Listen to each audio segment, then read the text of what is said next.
Jonglei, a man and bless your mother, Jonglei, Jonglei away, Jonglei away, Jonglei away. I want it down your bang. Say you know to go to a Jonglei, a man and bless your mother, Jonglei.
Welcome to Gawaar Global Network.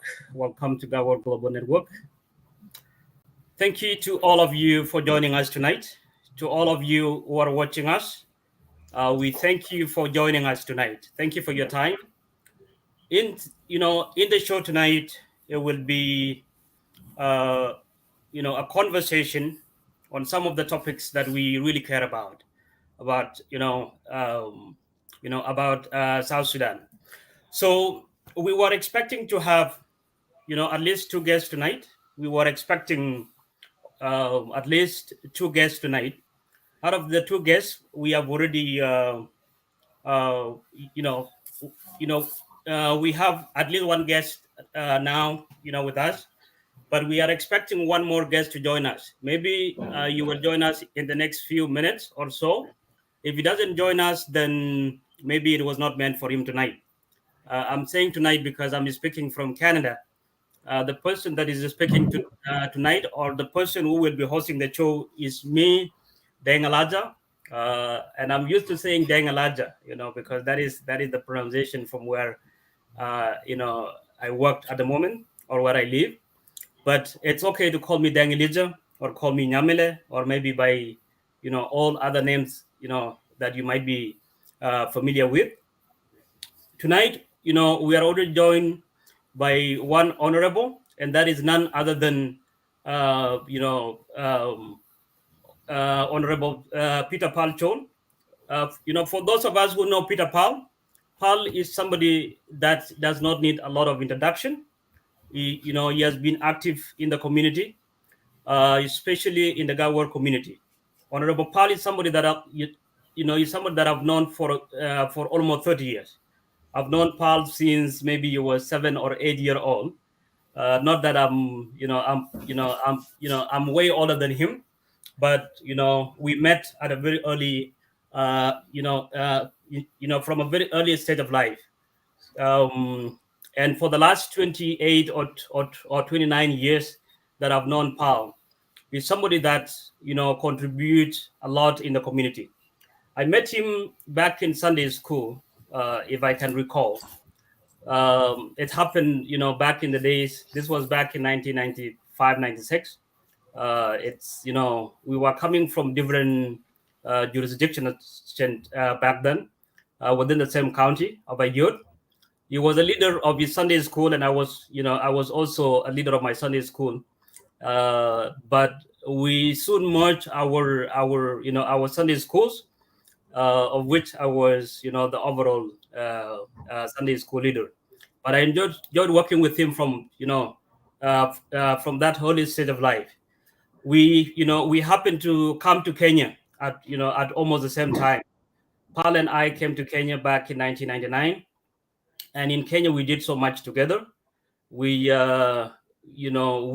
among other five others, we managed to form a team called ABA, and that is where everything actually started in Kenya. So we both played for ABA until the time I was leaving, for Canada in 2009. We both played for Nuer Boys, but we also did other things, in the community. We did so many other things, in the community. So as I mentioned, the church, I'm very sure he's still very committed to the church, and he's also committed to the community. It was because of these values that made Paul to be appointed, or to be identified by the leadership of the main opposition party, SPLM-IO, and that enabled him to be appointed as the Anti-Corruption Commission in South Sudan. Paul, uh, is a former, because he has, for some reason, he had to resign, but he will tell us why he had to resign. So, Paul, um, we are really privileged to have you tonight. I would like to say thank you so much for joining us, and feel at home at Gawaar Global Network. Gawaar Global Network is a very new infrastructure, if I can use the word infrastructure, but we are still building it. It's a new media organization. For those of you who have known me as the chief editor, or the executive director, or the founder of Nyamilepedia, this is not a replacement of Nyamilepedia. We are still doing a lot of things on Nyamilepedia, but we decided to also do something on the sideline for the community. As you have seen in my titles, I'm the president of Gawaar Global Community. Some of you might be asking, what is Gawaar Global Community? It's a long explanation, but this is an umbrella organization for the communities, or for the associations of the Gawaar community. It is started in the West. I mean, in North America, Canada, Australia, and Europe. But we also, identified ourselves with the communities back home, in East Africa, in South Sudan, in Sudan, and in Ethiopia, and also in Egypt. So I would like to, you know, to bring on board my brother Palcho. Tonight we will do it, a little bit, different. This will not be, it will not be a one-on-one interview. What we are going to do tonight will be more of a panel discussion, where we will talk, or we will discuss some of the ideas, or some of the topics that most of you might be, of interest in. The topics that we would like to talk about or discuss tonight would be: one, corruption in South Sudan; two would be peace process or revitalized peace agreement; and three will be on election. So corruption, because my colleague and my brother Paul is somebody who did so much, or tried to do so much on corruption, but had a lot of shortcomings. So we would like to know some of the shortcomings and some of the success, that he had. So, Paul, without taking much of your time, I would like to say welcome to Gawaar Global Network. If there is anything that I missed, please feel free to add something to my introduction, and then tell us a little bit about what you did in this position as Anti-Corruption Commission, and we will go from there.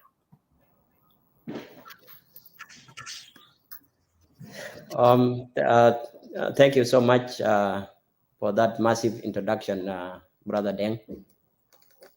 And just like you have said, to those who might want to hear from me, I'm Peter Palchol, the former chairperson of the Anti-Corruption Commission in Jonglei State. And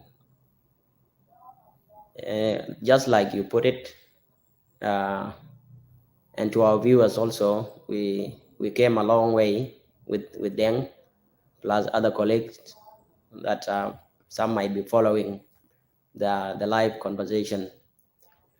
I want to say a quick comment about you and your team. I have known you to be someone who has been at the forefront of affairs that affect our community.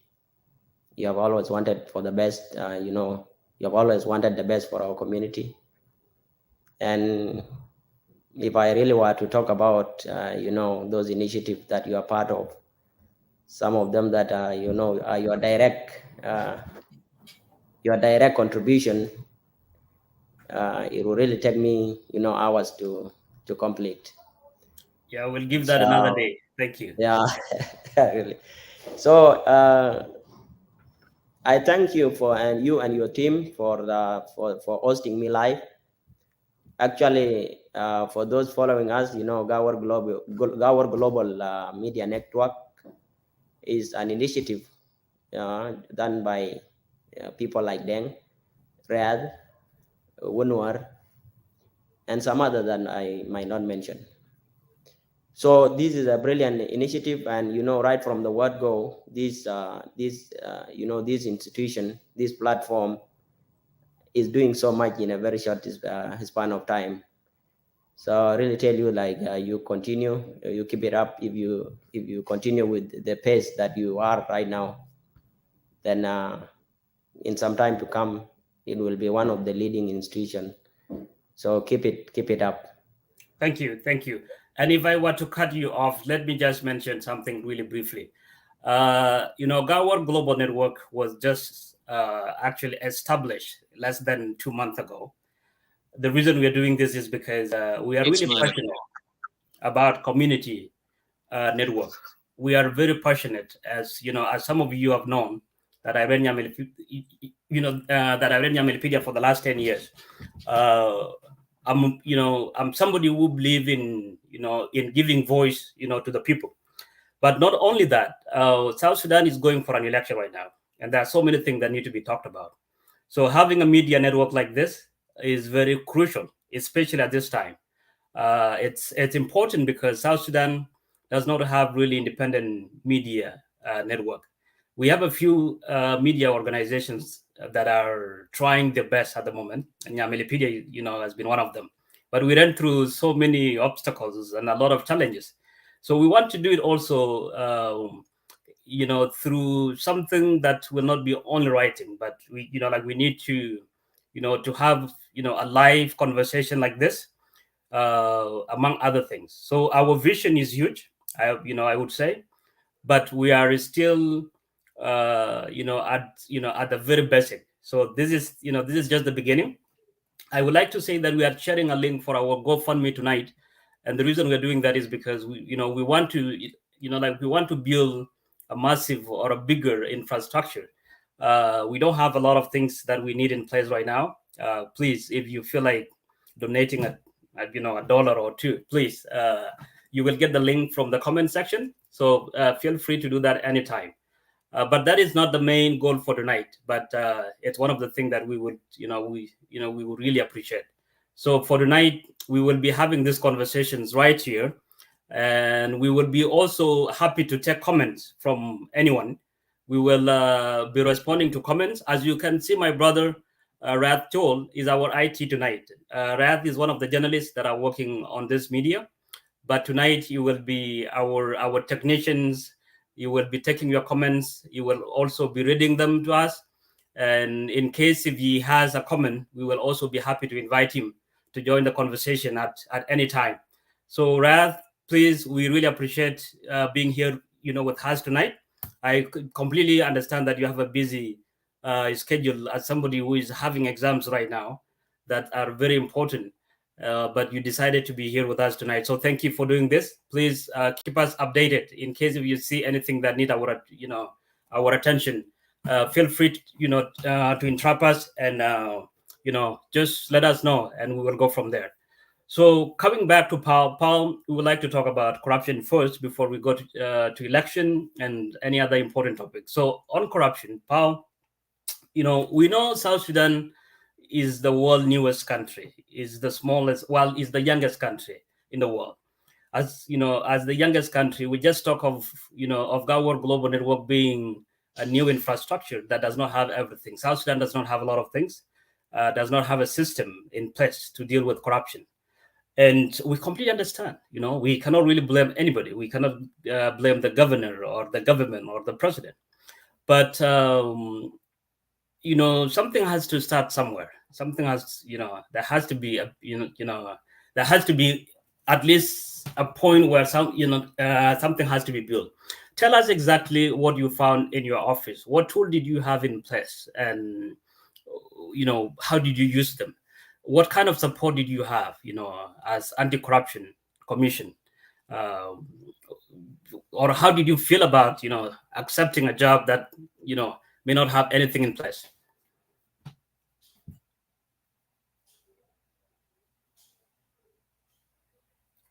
I think he's on mute, or is it me that is on mute? Paul, you might be on mute.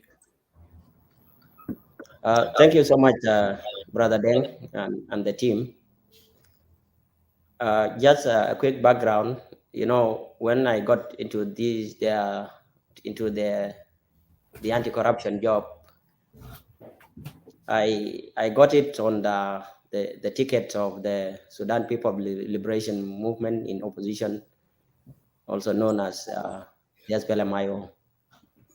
I was appointed to the office on 23rd February 2021, but took the oath of office on 12 March the same year. When we took over the office, we took over an office that was abolished like 10 years back. By the time I took over the Anti-Corruption Commission in Jonglei State, it was already abolished by the previous administration way back in 2010. So literally, we had an institution that existed by the name. There were no infrastructures. There were no basic office, no document. There were no premises even where the office can be, can be stationed.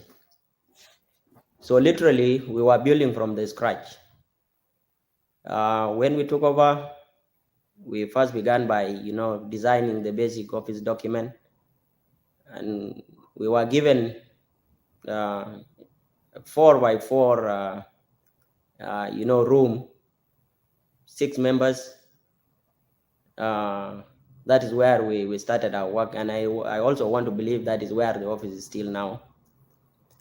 And so yeah, to answer your question, we took over an office that literally did not exist. That can really tell you about the challenges we went through. So we had to build from zero. And apart from that, the other instrument that we had was, the Southern Sudan Anti-Corruption Commission Act. Now, from the name, you could really tell we were still using an act that was, a law that was passed, in the former Sudan when we were still part of Sudan. Although it was still legally binding, but it was never amended. So we were still using laws that, that we were using when we were part of a country that we separated from. Yeah. So it was a tough beginning. Well, I could imagine. I could imagine. Looking at by the name itself, anti-corruption.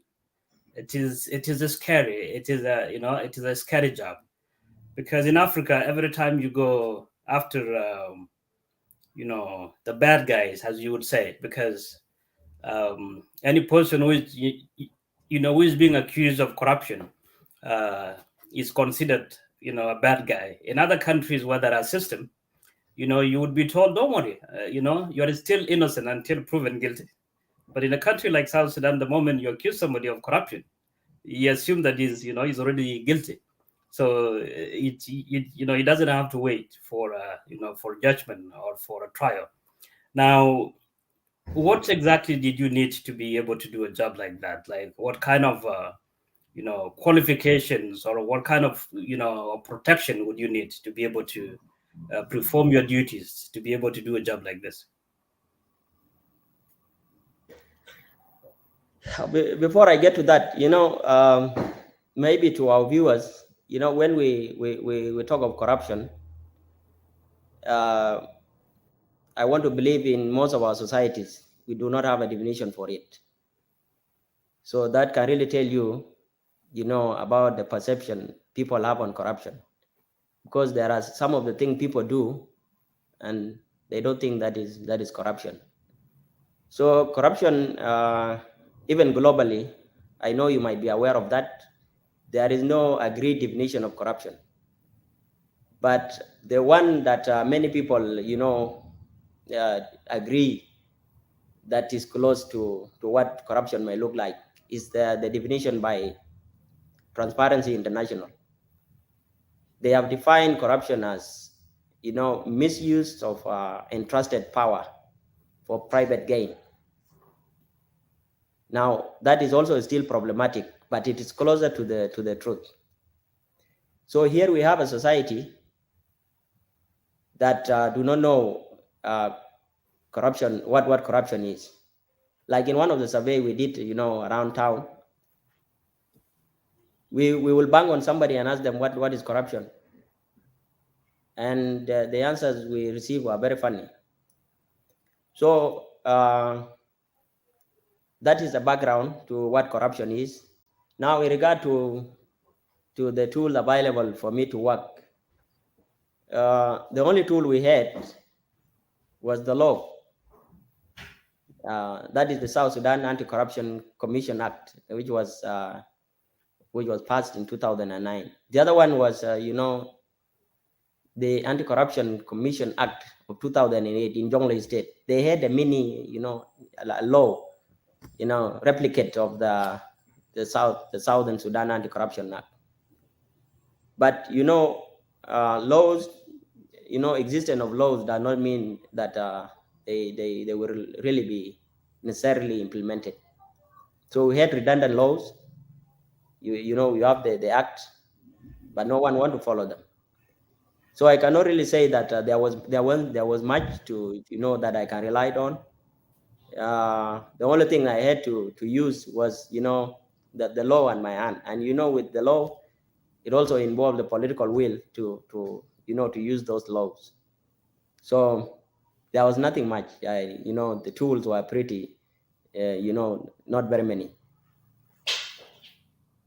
What about protection? If you had protection, if you were a general, a military general, or if you came from the main party SPLM in government or SPLMIG side, would that make a difference? I don't really think so. Uh, First of all, like if I were from the SPLM party, or even if I were to be a general, there will be no way that I will be appointed to the Anti-Corruption Commission. Anti-Corruption Commission in South Sudan is just for employment. Like if you really see the people that occupy the institution at the national level, these are people over 80s. They are just given those seats to make them feel like, okay, they are accommodated. But it is an institution for impression. Just give that impression that, okay, this is an institution. So you will not really have general being appointed to those institutions. First, resource-wise, there are no resources. Second, it is an institution that is literally, dysfunctional. Like it's not even taken serious. So you will not have. If I were to be from the SPLM party, or to be a military general, I really don't think I will be appointed to those to the anti-corruption committee. But that is not to say that there are no SPLM members in the anti-corruption. They are there, but they took those positions just for the sake of waiting for something be better and bigger. All right. That is impressive, but it's also scary. For the future of a country that we really want to succeed. Now, before I come back to the next question, I want to tell our viewers tonight that the person is speaking is me, Dengalaja. We were expecting at least two honorables tonight. Honorable Paul, who is with us tonight, and Honorable Gabriel Manuel Kon. Honorable Gabriel is the Minister of Peace Building in Jonglei State. He's running late. Hopefully, he will join us. There is no guarantee that he will join, but if he does, then well and good. So please feel welcome. If you have a question, feel free to ask us any question, and we will get to your questions very soon. Paul, coming back to the same question on anti-corruption, before you tell us a bit about why you resigned, there was a very interesting interview with the government spokesman a few years ago, Honorable Michael McQuailwes, where he was asked if South Sudan is corrupt, and he had a very interesting answer. He says, the world is corrupt and South Sudan is part of the world, so South Sudan must be corrupt. But looking from the perspective that we're getting from the ground, looking at the lack of of the infrastructure, it's tell us that the level of corruption here must be really massive. Having seen all the loopholes, and having been in this position, what do you think can be done differently? What would you recommend to the government, or would you recommend to anybody who is willing to take up this responsibility and take it up upon himself or upon herself to make sure that there is an infrastructure? So what do you think they can begin? Like, what exactly has to be done or need to be done?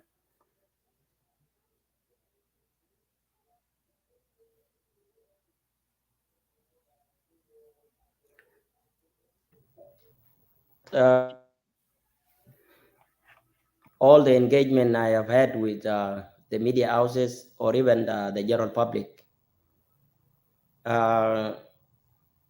there is one thing that is needed to fight corruption, and that is the political will. There has to be that political will to fight corruption.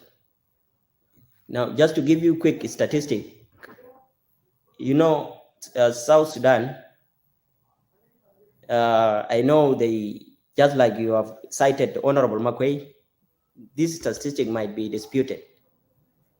But the organization that I mentioned earlier, the Transparency International, this is an institution that aims at promoting transparency and accountability. By this, they do annual ranking of countries from the best, from the most corrupt to the least corrupt. It was interesting to see that, Denmark and Switzerland, plus where you are, like your country, like Canada, you're always on top. This country that score high become, the least corrupt. Now, South Sudan, according to that ranking, because it was started in 2012, they did not immediately rank South Sudan, but in 2013, South Sudan became the fifth most corrupt country in the world. The following year, that is 2014, it became the fifth. 2015, it became the second. 2016, the second. 2017, the second. 2018, the third. 2019, the second. 2020, the second. 2021, the first. And 2022, the third most corrupt country in the world. And it was interesting to see, like, every time these statistics are released, the government will dismiss this statistic. They say, no, this is not done right.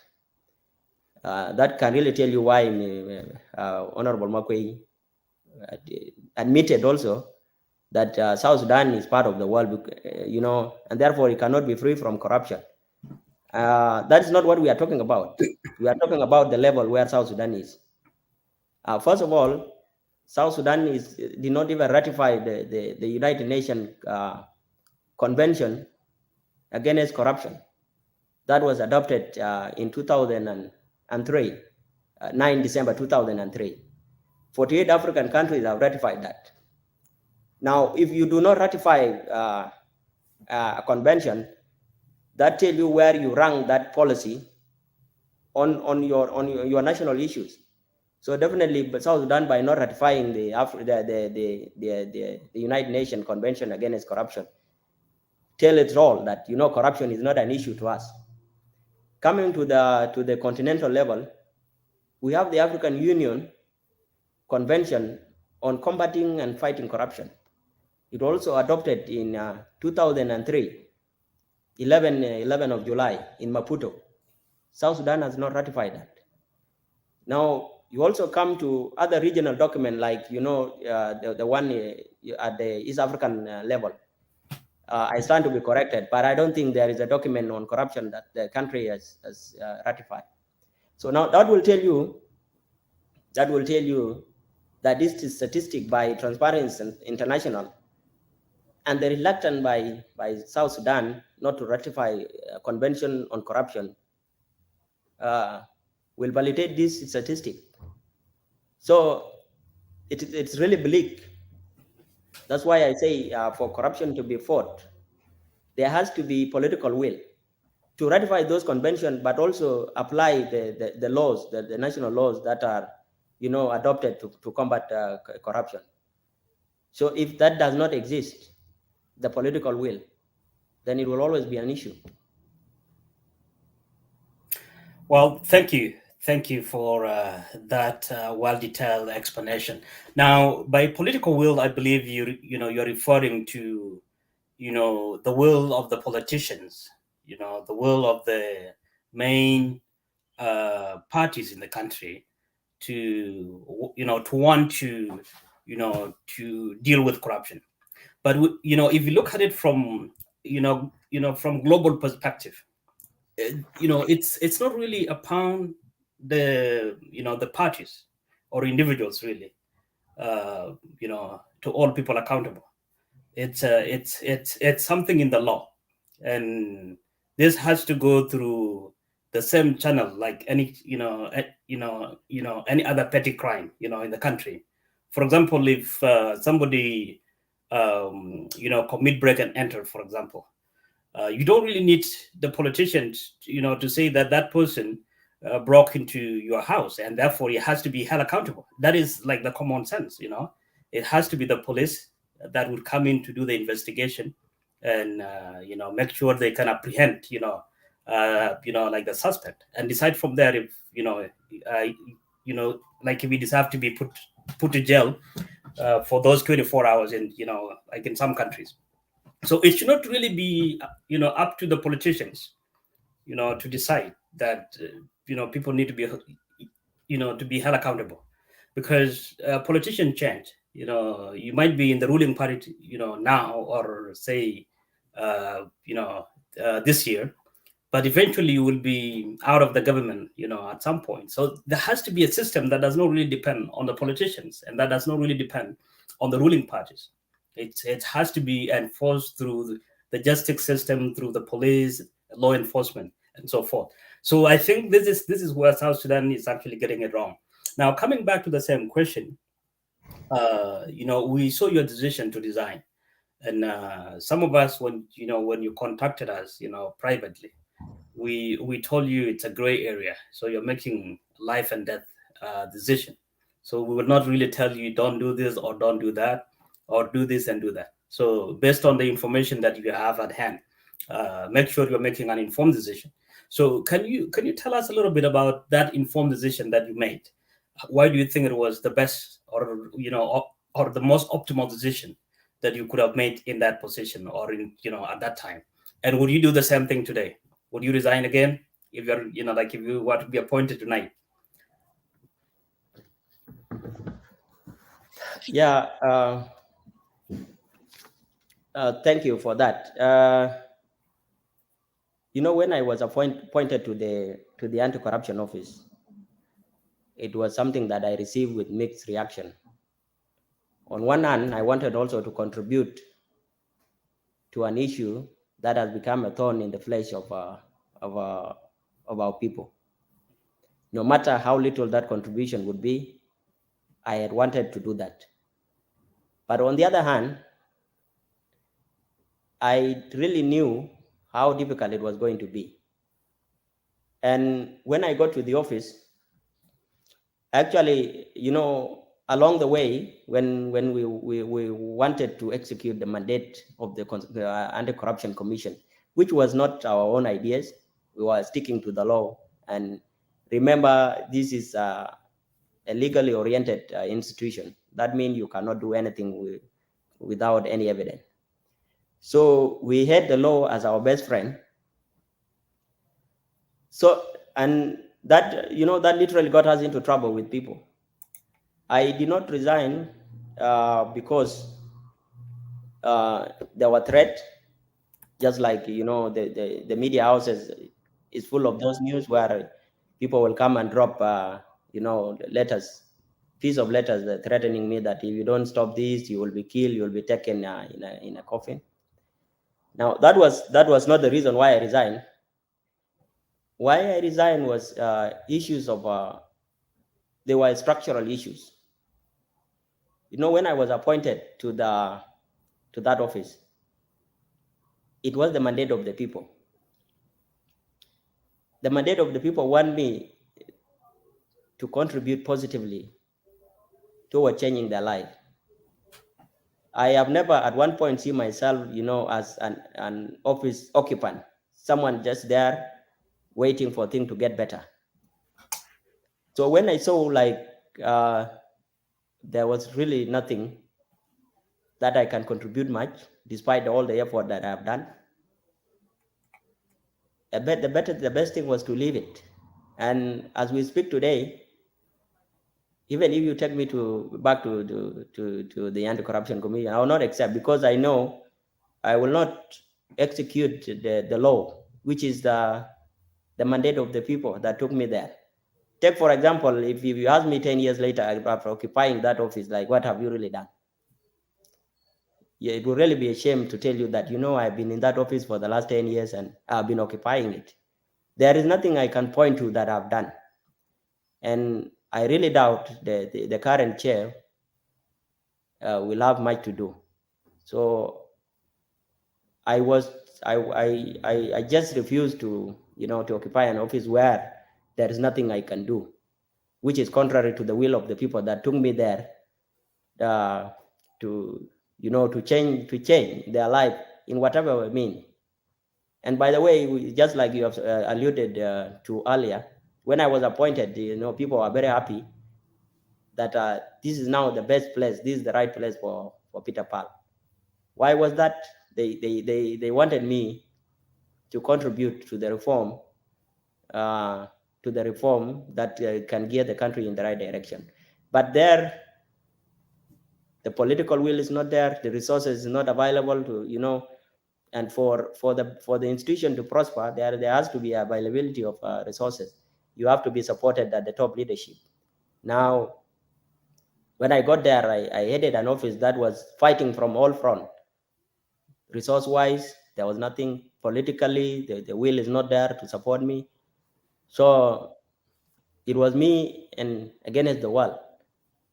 So that I made that decision based on the existing realities. Like there is nothing much I can do in that office, and the people will not want me to do that. Occupy an office without doing anything. That's what I was not taken for. Well, I believe that was optimal decision. You are in a prisoner dilemma position, and I believe you made a good decision. Some people would rather occupy a position just to put the, to put food on the table. So you would be worried about your family, your kids, and think if this will put you in a position where you would have some salary to take your kids, to school or to pay your rent, then that's about it. But there is green light, at the end of the tunnel. I believe that was optimal decision to make, although it come with a few repercussions here and there. Now, I'm not sure if this would be a good time for break, Comrade Ras. If you would like to play quick music, we can come back to the next topic. So we will try to be really brief tonight. We have two more topics to discuss. So if you like, kuna bidai bugul inu salam de male Umar al-Bashir wala le de Jan Garam lena kula na Sudanese au na zelu jabu lena salam de خلونا نحب بعضنا عشان نحن يا الجنوب أو كلنا يا الجنوب من دلار تدلو أي كنيا كويشوف كت كنا يوب داربا إتاتين كنا نغري ويدا كجنوب دلو أيدا دلار يا كدلار ماله لون دوتي كمقوا مش نغ يكيا مش شقيه دين من لا جالارن وماله مشي دونغ مار كشي دونغران ماله منغ نجيبان Kalar jeno mang narodan kon dian mang narotodi so ko kon gadino kala ne kele bumbre wedan chere me chaben jawa chanen ti loide tete dalo ka shomo narodun so biale kele gwa de lari entan lo aje enya palu yen. Join this peace agreement to join the SPLM and the National Congress Party in the peace process, because this peace agreement belongs to them. It does not belong to John Garang or the SPLM leadership. It does not belong to Ali Osman Taha or President Bashir or to the National Congress Party. This agreement belongs to all of the Sudan, to its neighbors, to Africa, to the Arab world, and indeed to the rest of the world.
All right, all right. Welcome back to the show. To all the distinguished viewer from around the globe, welcome again to the show.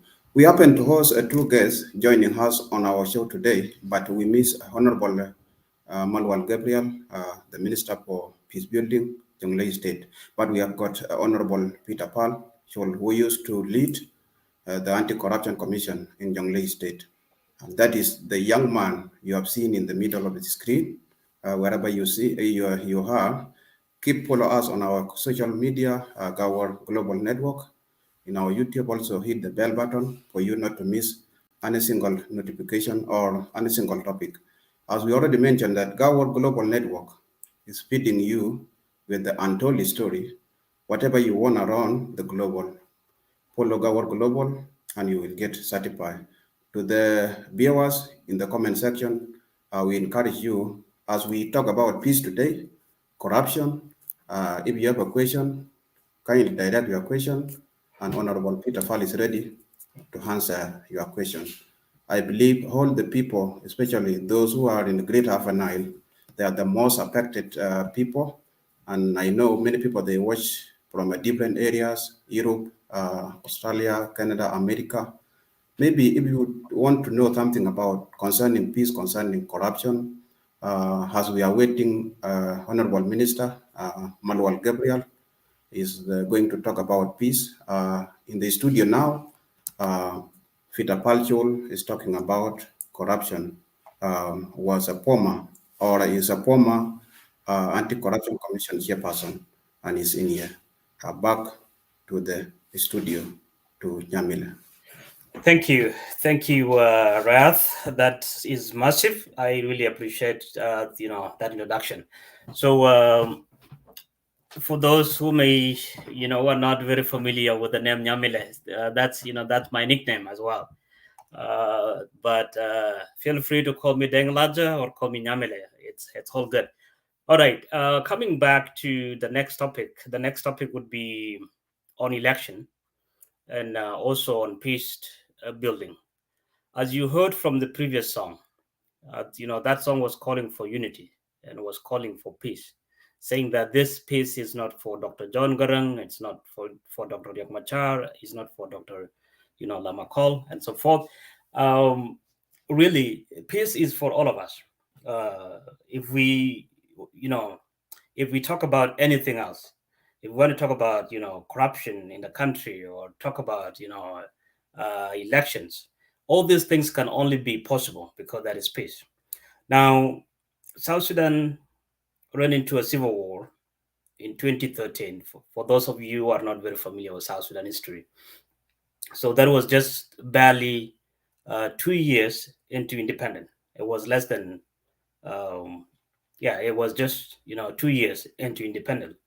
Now, for a country that people fought for so long and was long awaited for, a country that has cost people so many lives, that was very unfortunate to go into a civil war. For those who followed, the politics and everything about South Sudan, they saw this coming. They saw that there was a looming war that was coming ahead. And I will not go back into what happened and why people knew it, that there was something coming up. But one of the most important topic, which would have been, the foundation for the peace agreement, or the root cause of the conflict. For those of us who are aware of what was happening, the main root cause of the conflict was election.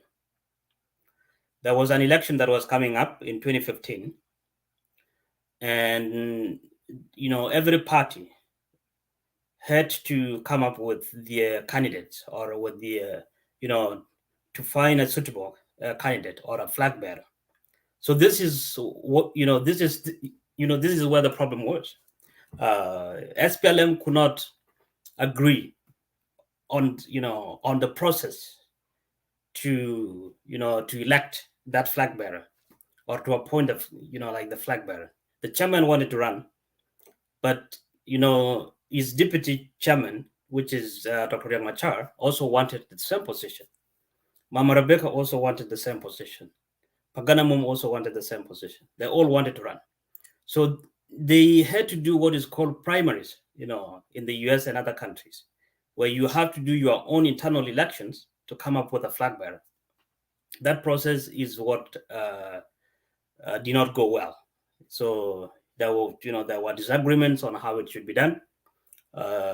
President Salva Kiir wanted to, that process to be done through a small election within the party, but instead of doing a secret ballot where like where you would actually write the name, or like you would vote, you wanted it to be done by show of hand, and that conversation did not go very well.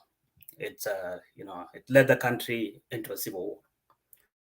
Now we are talking of elections, that there should be elections in 2024. For those of us who have lived in other countries, for example, in Kenya, Kenya went through almost the same, challenges to become a democratic country. So they had a president, Daniel Toroitich arap Moi, for 24 years as a president, and then when it was, when it was time to do the election, in 2022, in 2002. They were okay, but they did not go very successfully. There were incidents, including an accident that happened to Mwai Kibaki, who became the president. In 2007, there were crises, and we saw what happened in Kenya. So, elections have not been really free and fair, even in countries that have been, independent for a very long time. In South Sudan, we are talking of election today, that there should be elections next year. And this is coming from the main, from the main party, SPLM. So we are looking into this conversation. This is a conversation that we all need to be part of it. We all need to contribute to it. Is it the right time to do elections? Honorable Paul, we would like to hear, some of your perspective at the ground, really level, to all the free, fair and transparent elections. Is South Sudan ready to all elections?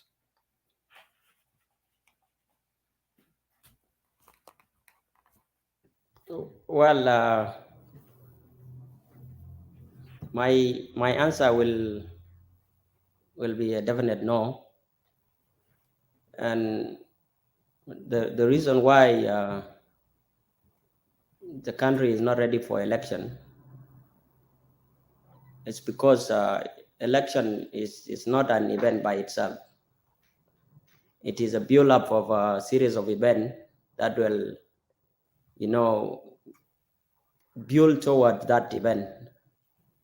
So you have an election that do not happen in isolation. There are criteria that has to be met for it to happen. And for the last two months, you have seen that there has been a lot of rhetoric, sloganeering, election sloganeering, and mainly from the SPLM party.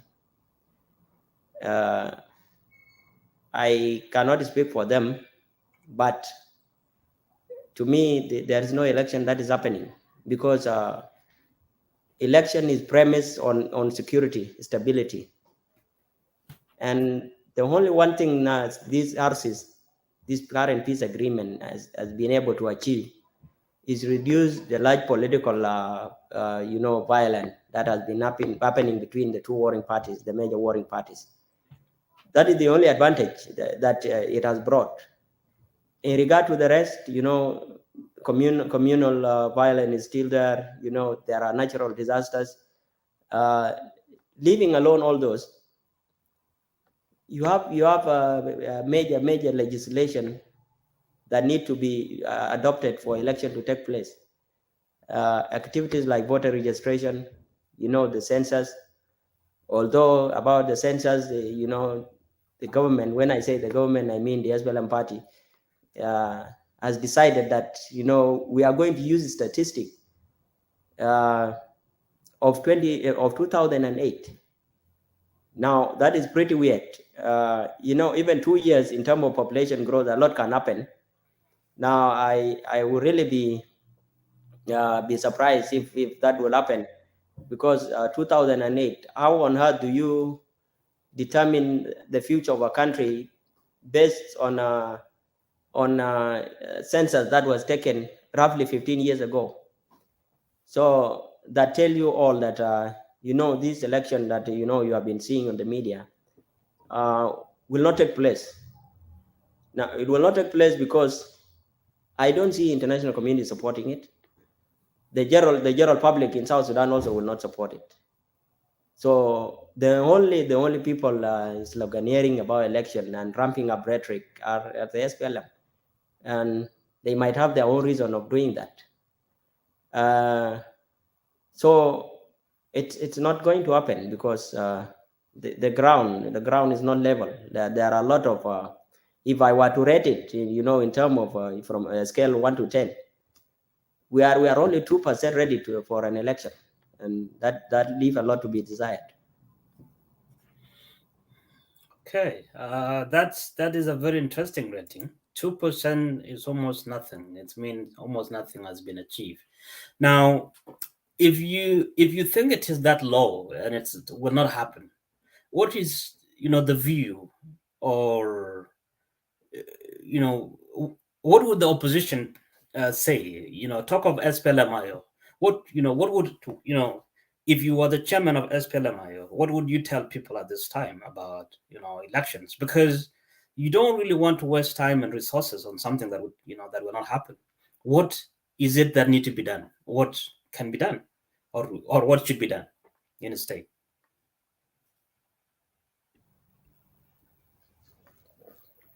Well, what should be done is pretty laid out in the peace agreement. Although there has been selective implementation of the peace agreement, you decide what to implement and what not to implement. And right now, the opposition parties, especially the party where I come from, is between a rock and a hard place. Why I say that? It is not safe.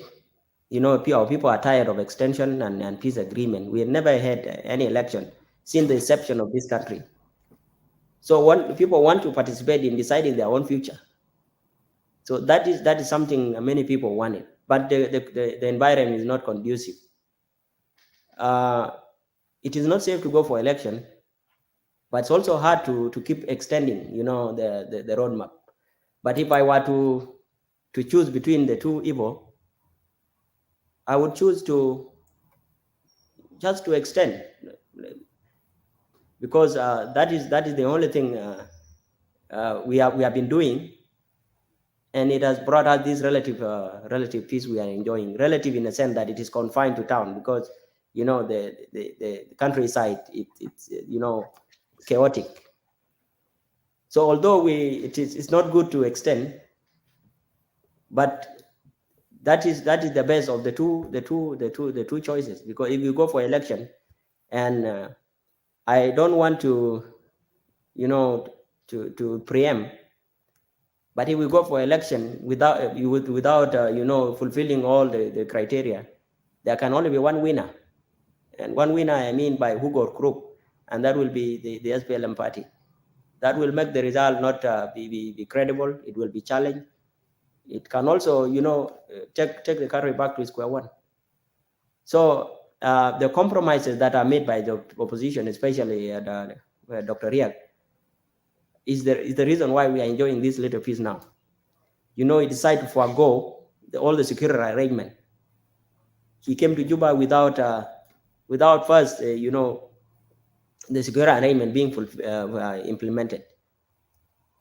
He decided to do that. He gave up his own security to the hand of President Salva Kiir. And who knows, maybe this is the reason why we are still in, not seeing this large political violence across the country. But if we go for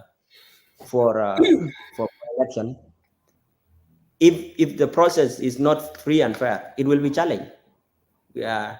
Not only the opposition, the international community, the region, unless the region, those regions that you are affiliating with some other political party, the region that is independent will challenge the result if it is not free and fair.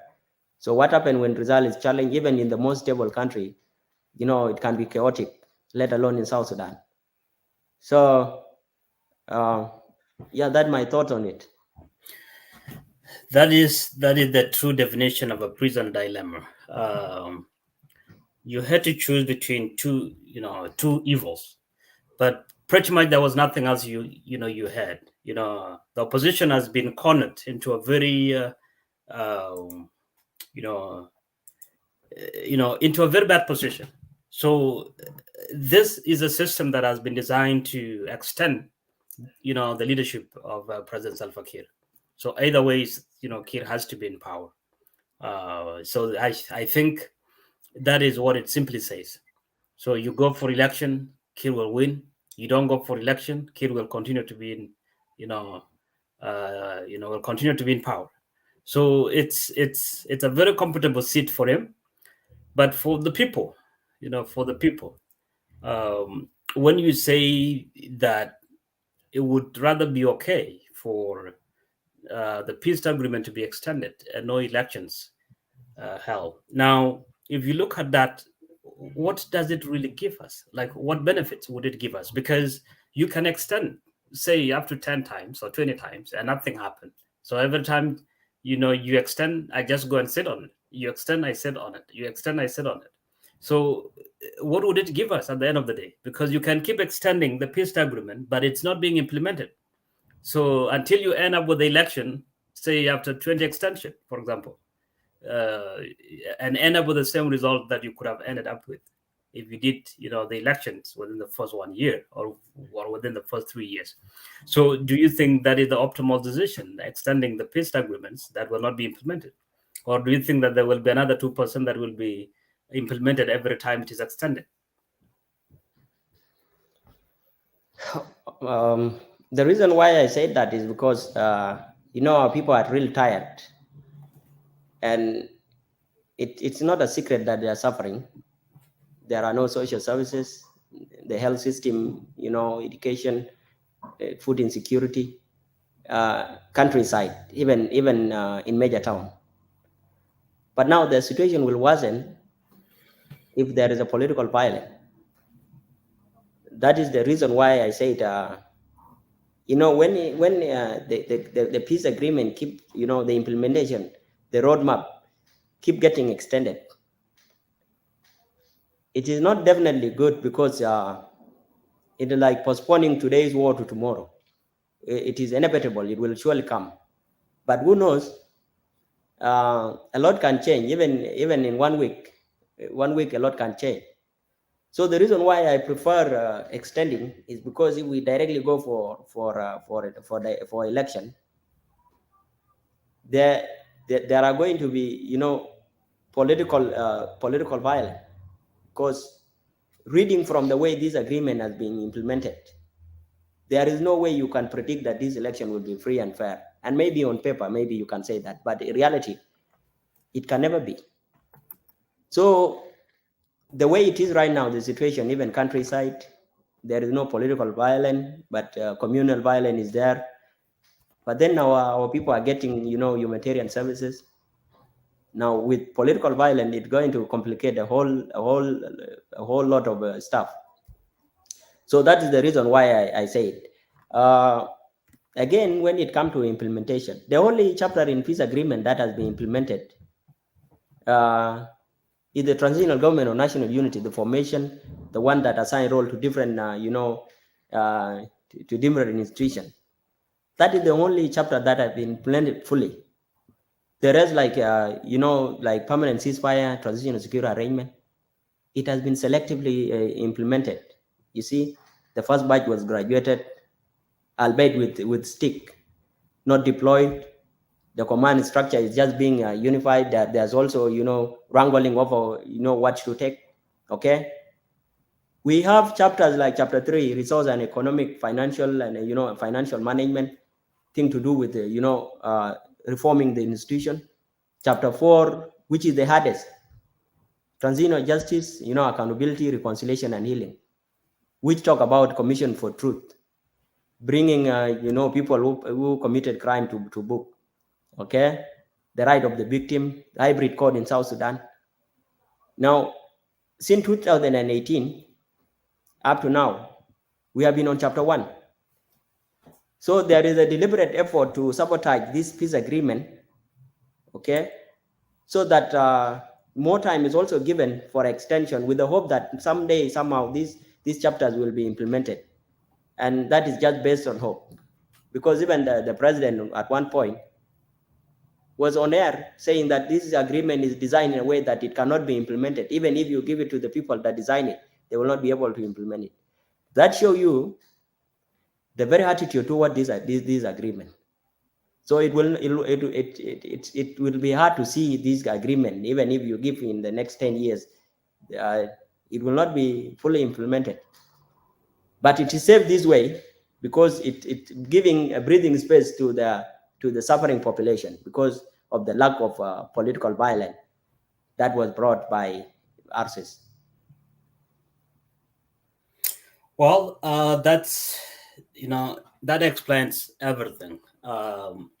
If I got you right, what you're telling us is that the extensions are meant to buy peace.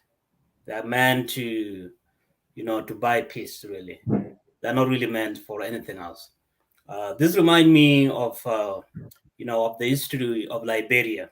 In 1997, there was a gentleman called Charles Taylor, who used intimidations and violence to get elected, and he was elected in 1997.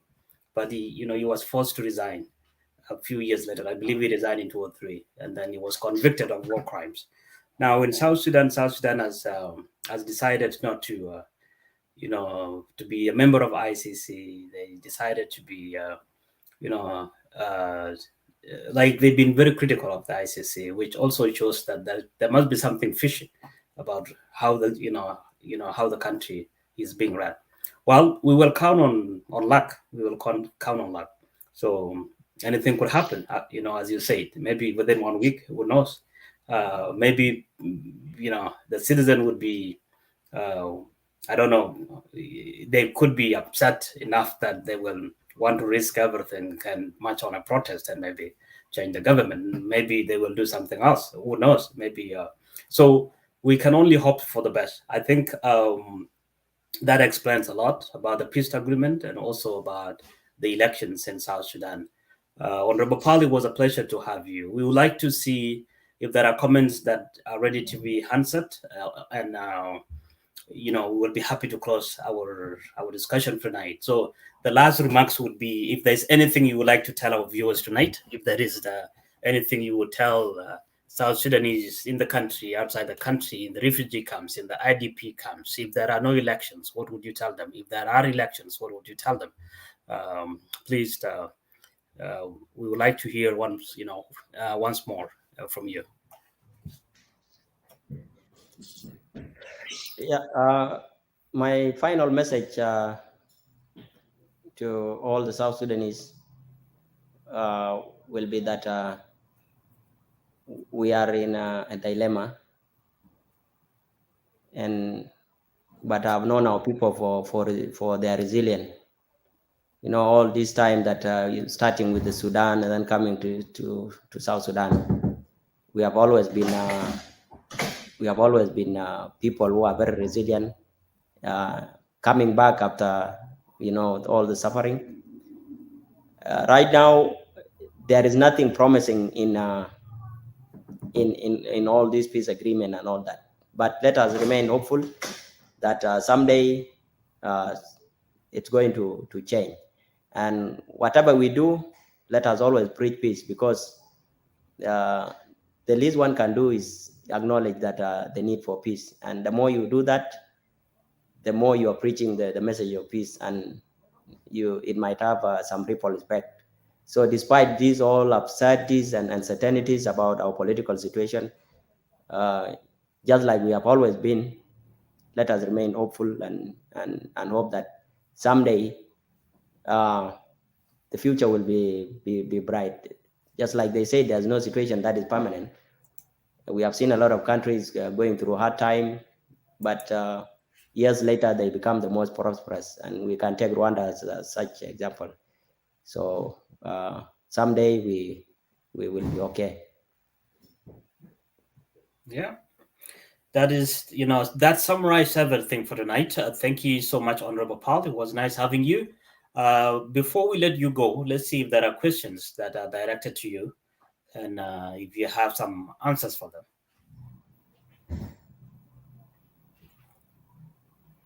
Comrade Ras, if there are questions, please, you can raise them. If you have questions for Honorable Paul or for myself, we'll be happy to take your questions. All right. Thank you so much. It's a kind of a very good conversation in the show, and we really appreciate. In the comment section side, we had a list of comments from our viewers outside there. All of them, they are complimenting. All the comments go direct to Young Honorable Peter Fall, and they say, majority say it is a very good decision for him to resign from the position. At least one question from our brother Don Soimon. Other people, they just say they watch from different areas, Italy, Kakuma, Nairobi, Eldoret, Kampala, and all over the world. So one question from our brother Don Soy, directed to Honorable, the former chairperson of anti-corruption. It's 10 o'clock. So the question say, my question, I'm displaying it on the screen also, you can watch.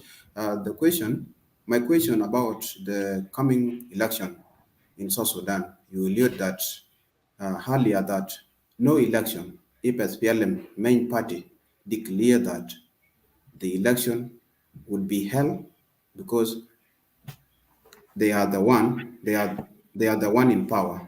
What would the SPLM, IO, or other party do, or you, if you are a party leader?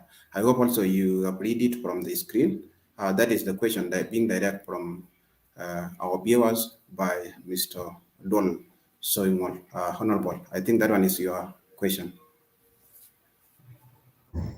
Well, thank you, Dol, for the question. We have to acknowledge that right now it is the SPLM that is in the driving seat, but that do not brush aside the need for others. Personally, I believe the ram up of rhetoric about election from the SPLM is, to divert attention, because deep down in their heart they know that it is not possible to do an election. You just wake up overnight and say, okay, we are going for election. It will be challenged from all corners. So the intention is to ask for election to get an extension. So if what you are anticipating will come to be true, that the SPLM will go for election, the other parties will say we are not ready for election. And it is a different thing altogether to go for an election that has been boycotted by everybody. So that is what is going to happen if they decide that, okay, we are in the driving seat, we are going to unilaterally declare that we are going for this election. It will be boycotted, and the international community will also have their say in that. So that is the simple answer that I can give you.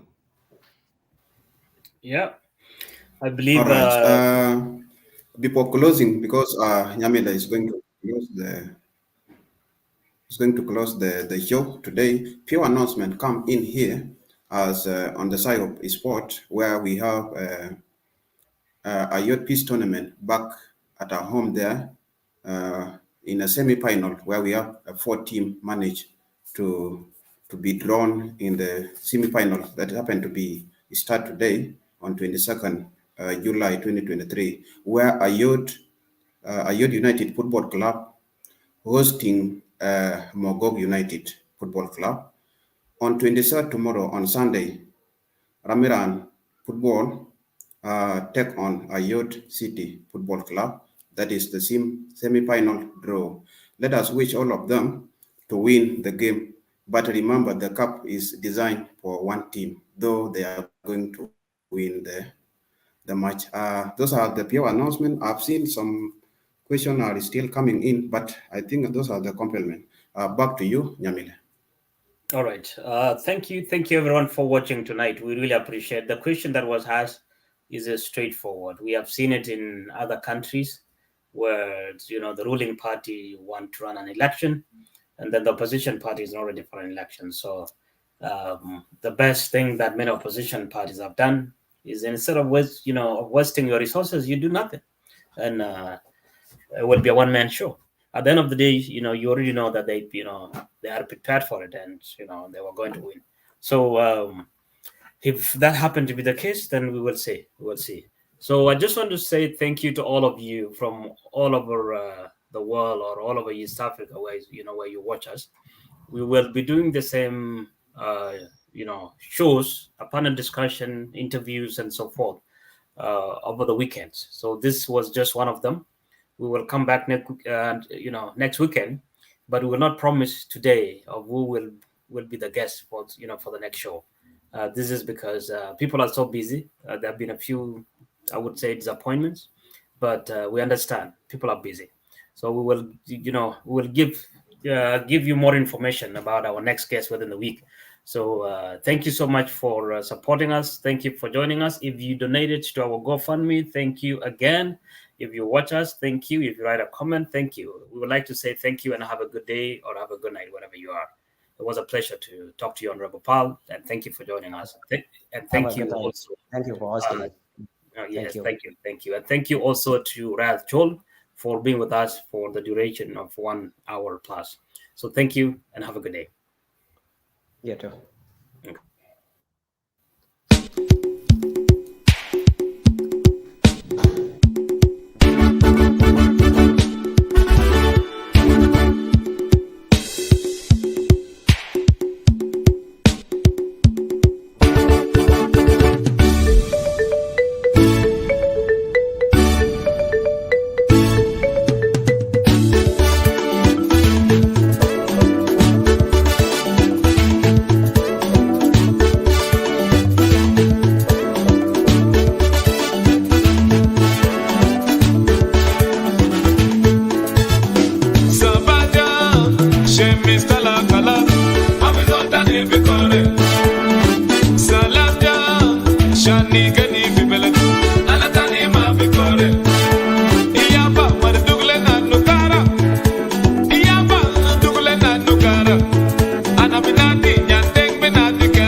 Celebrate, Julio, Kalina celebrate.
Ashana celebrate. Kuliyom kalina celebrate.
put it down, no woolly, put it down, Palaji or I open, Palaji by Rakin, Palaji the bell, by Belkin, Palaji made by my gin, Vimalante one more, Boy Marconia.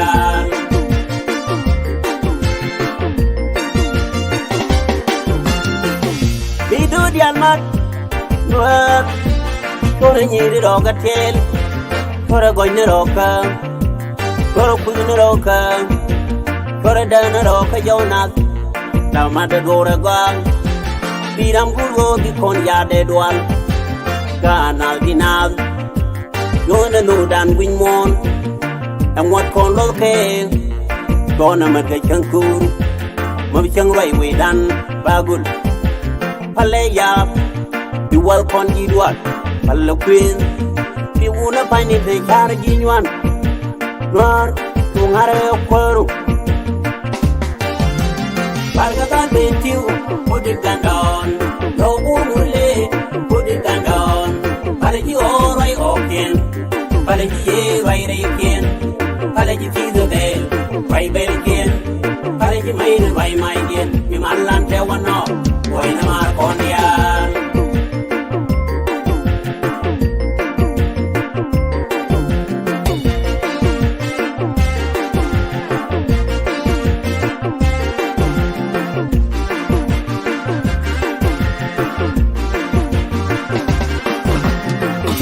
Bakul pag, bakul pag, katiya bakul pag, bakul pag, kaya lingal yon, nay nang go no ken kur no karay no ken man, no ken nyakel, no ken nyakel, ay bondun way wara me chibi jura, bana way me tegwil, way wara me chibi jura, bana way me tegwil, garin yung yanado, kat gwa kare, yangan lu yan yung dun.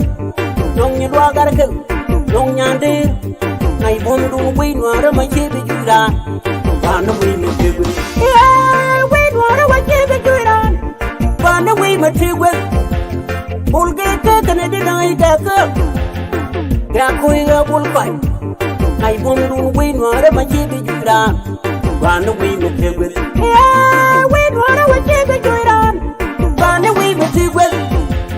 And it go right in there. Run away, material. We were the leader, we young. Run away, material. Run the idea of Target. Run away, material. And it go right in there. Run away, material. We were the thing in the other. Run away, material. Put it down. No woolly. Put it down. But you all right, okay. Palaji ye vaire ken, palaji fizu bel, vai bel ken, palaji main vai mai ken, bimalan te wano, vai na mar kondian.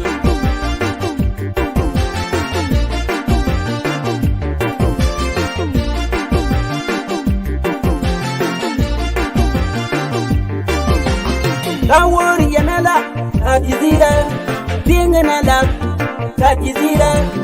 Ngày buông buông quy ngờ đó mà chi bị chụp đàn và nó quy mà chơi quên quy ngờ đó mà chi bị chụp đàn và nó quy mà chơi quên tao cũng chơi đàn tao mà này tao quăng hạt sáng như nó dục tao mà này tao quăng cái dân gạt thì điạt ngày buông buông quy ngờ đó mà chi bị chụp đàn và nó quy mà chơi quên quy ngờ đó mà chi bị chụp đàn và nó quy mà chơi quên lâu nuôi riêng liên người du điện, các buôn chơi đá banh liên người du điện, ngày buôn đun quy ngờ đó mà chơi bị du đàn, và nó quy mình chơi quên, quy ngờ đó mà chơi bị du đàn, và nó quy mình chơi quên, chia đàn ngoài trên đàn, và nó quy mình chơi quên, bạn cả ta bên chiều, put it down, đâu buôn người lên, put it down, phải chỉ ôi okay, phải chỉ ye vai đây kiên. Palaji fizu bel, vai bel ken, palaji main vai mai ken, bimalan te wano, wai na mar kondian.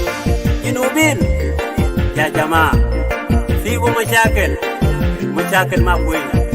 Alani lo kubra, suaya kubra, bargaza lo kubra, sibu sila ya jama. Siapa yang tabani? Emosi mashakil. Hallelujah. Sibu mashakil.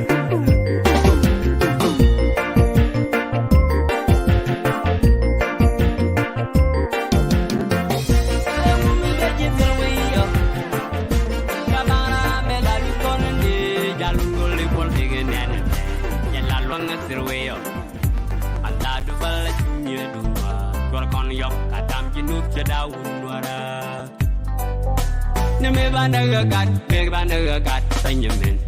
Why the boom garanka? People should be a gat. Ya Gawaran pull foran, gat wake up foran over the real run. Kijan Manala, Wam Dankel. Them do by the jump con, big dan. Nora ran cool with yet. Me banda gat Benjamin. Bay bum karan kang Tiga chun mi yagat Ya kawaran kul koran Dat gue ke koran umaniril ran Kiri jen menyala Wam dan kel Nam dew bay de jam kon Big dan Nuara ran ke hulwik ye Ya da gama wida Engumu da jizil wiyo Ya bara bela lukonende Jalun gole pol tegen nene Jala luang sirweyo Allah du fala jumye duma Tuar kon yok katam jinuk jadawun nuara Ya da gama wida Engumu da jizil wiyo Ya bara bela lukonende Jalun gole pol tegen nene Jala luang sirweyo Allah du fala jumye duma Tuar kon yok katam jinuk jadawun nuara Chào đọc tình ngày để bãi điên rù liu ý đi của chui dừng này để dầu quay đỏ Anh chẳng cái này chắc kẻ là chín vì đã Ngoan mắt bên à đuổi con mong giả cao vai loa xịt Ta bàn đèn mà đã quy đu khuôn phôi chạy của mẹ Par qual wang tụt kéo nhá đào phòn Cái gai cô thô mà đuổi bắt đàn hoa gồm này lẹ́k kết xị Chào đọc tình ngày để bãi điên rù liu ý đi của chui dừng này để dầu quay đỏ Anh chẳng cái này chắc kẻ là chín vì đã Ngoan mắt bên à đuổi con mong giả cao vai loa xịt Ta bàn đèn mà đã quy đu khuôn phôi chạy của mẹ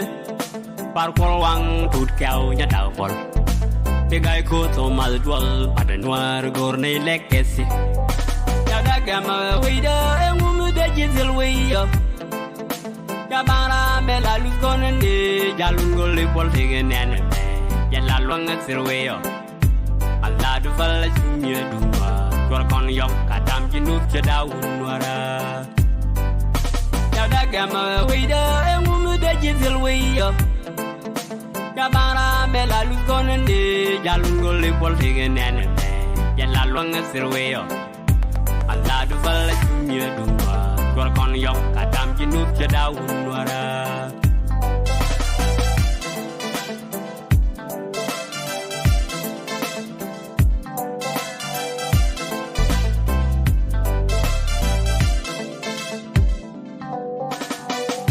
Rigol yo kena gar kwal kena udel